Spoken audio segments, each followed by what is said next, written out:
हातात घेतला की एकदम हलका आणि मऊ लुसलुशीत एका घासात एक फुलका खाल्ला जाईल याला फुलके असे म्हटले जाते. आता आज आपण आजीच्या पद्धतीने म्हणजे आजी आपल्याला सांगतील की कसे बनवायचे त्या पद्धतीने आपण फुलका बनवू.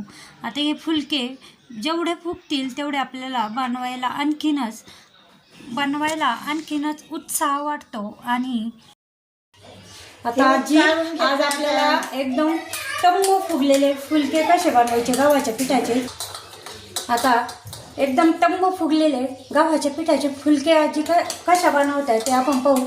तर आता सगळ्यात आधी आजीने गव्हाचं पीठ घेतलं आणि ते चाळून घेतलेलं आहे.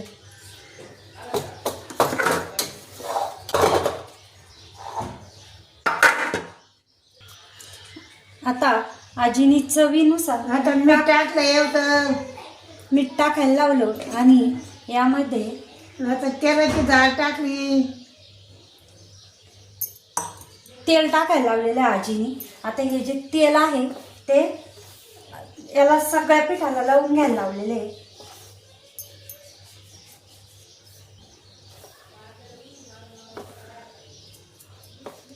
आता हे आणि पीठ थोडं थोडं पाणी घालून मळून घेते. आता आजी जसं सांगते तसं मी हे पीठ मळते. घट्ट मळायचं पातळ जरा घट्ट. आता आजीनी थोडंसं घट्ट मळायला लावलेलं, जास्त पातळ मळायला नाही लावलेलं. आता फुलके बनवण्यासाठी आजीने का घट्ट मळायला लावलं ते आपण पुढं पाहू.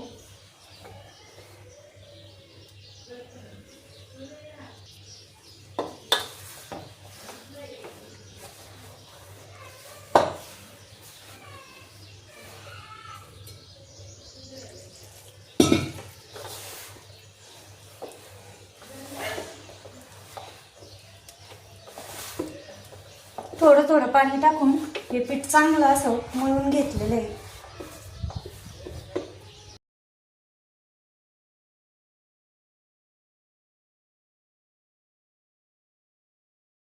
आणि आता पुन्हा असं थोडं थोडं आजीने पाणी घ्यायला लावलं. अशीच का अशी दाबून या दोन्ही हाताने अशी दाबून कणी पुन्हा एकदा मळायला लावलेली आहे. याच्यामुळं आजीने थोडीशी आधीच घट्ट कणिक मळायला लावली होती. मग केवण आता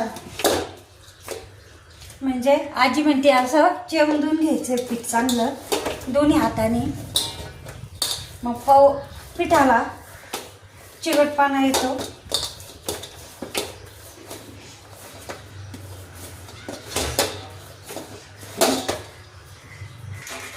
आता तेल टाकून कणिक पुन्हा एकदा तेल लावून हिला भिजत ठेवायची ना आजी.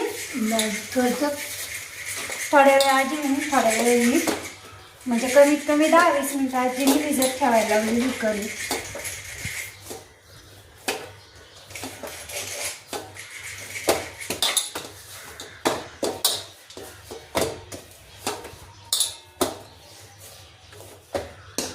एकदम मऊ अशी कणिक झालेली आहे. आता हे झाले. आता आजीने पातेला खाली झाकून ठेवलेली कणिक. 1 मिनिट झाकून ठेवते. आणि ते आता आपण थोडंसं घट्ट मळलं होतं. आता ते पीठ सैल झालेलं आहे बघा. असं इतकं सैल झालेलं आहे पीठ. पुन्हा एकदा मळून घेते.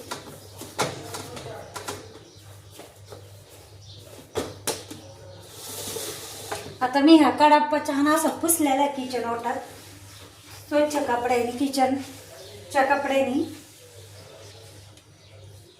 आता फुलका बस का एवढाच घ्यायचा ना.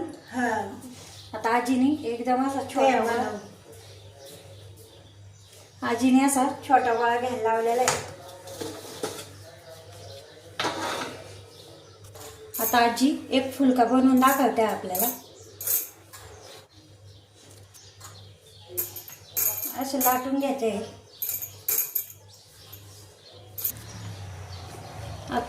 आता आजीने हा जास्त जाडही नाही आणि जास्त पातळही नाही असा एकदम छोटासा तळ हाता एवढा असा हा फुलका लाटलेलं आहे. आता थोडंसं जे पीठ आहे ते असं झटकून घेतलेलं आहे. तवा तापायला ठेवलेला आहे मी इकडं. आता तवा तापतोय तेवढ्यात आता हा एक फुलका लाटून ठेवलेला आहे. पुन्हा मी आजीने जसा सांगितला तसा एक फुलका बनवते.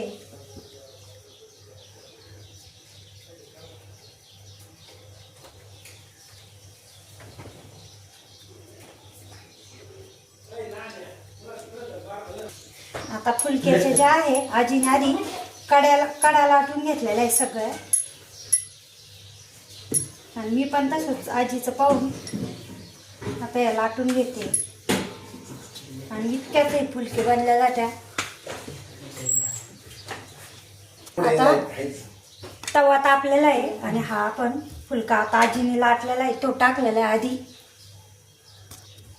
आता हलकेशा असे बुडबुडे निघाले लगेच पलटून घेतलेला आहे. बघा एकच बाजू भाजली तीच लगे फुलका आपला फुगायला लागलेला आहे बघा.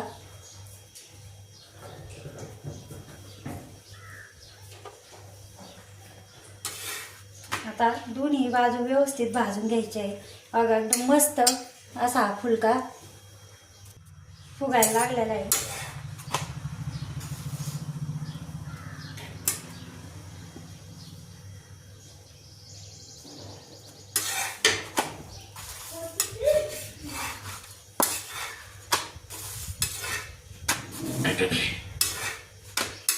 बघा अशा पद्धतीने गॅसवर न भाजता बघा एकदम असा फुलका झालेला आहे. बघा आजीने केलेला आहे आणि त्याला अशा पूड आलेला आहे.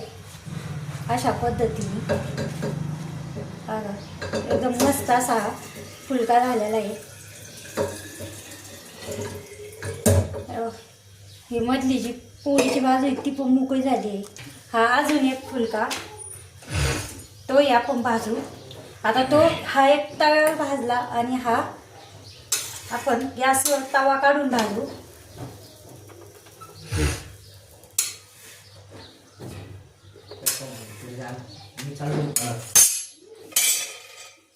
तवा काढलेला आहे आणि आता असा हा गॅसवर भाजून घेऊ. तव्यावर फुगते.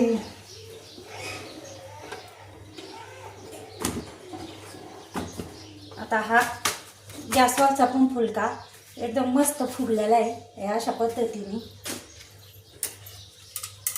पण म्हणत्या की गॅसवर भाजू नये म्हणून आजी म्हणे तव्यावरच फुगाट आहे.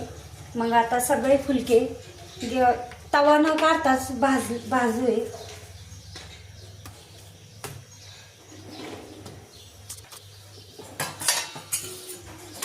आता अशा पद्धतीने आपण सगळे फुलके बनवून घेऊ.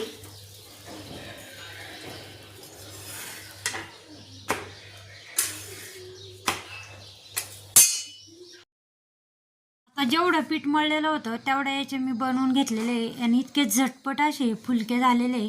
कारण जेवढे फुगायचे आणि जेवढे हातात घेतले की ते एकदम असे मऊ लुसलुशीत आणि टम्म फुगलेले असे वाटायचे. तेवढा फुलका बनवायला उत्साह वाढायचा आणि एका घासात एक फुलका खाईल असे हे फुलके झालेले होते. एकदम छोटासा उंडा घेऊन त्यामध्ये त्या उंड्याला थोडंसं लाटून सगळीकडून तेल लावून त्याच्यावर गव्हाचं जे सुक्कं पीठ आहे ते पांगून पुन्हा त्याच्या दोन घड्या घालून आणि असे गोल गोल फुलके लाटून घेतलेले आहे.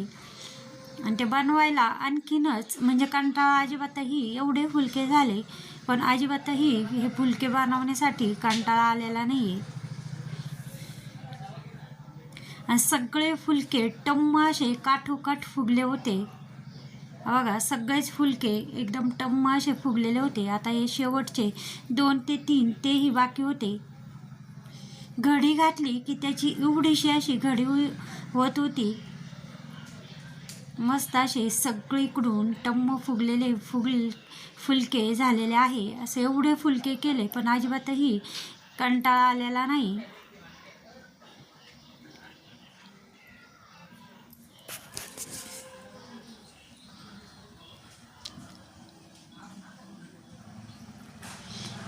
एखाद्या वेळेस असे फुलके बनवायलाही छान वाटतं आणि खायलाही चांगले वाटतं.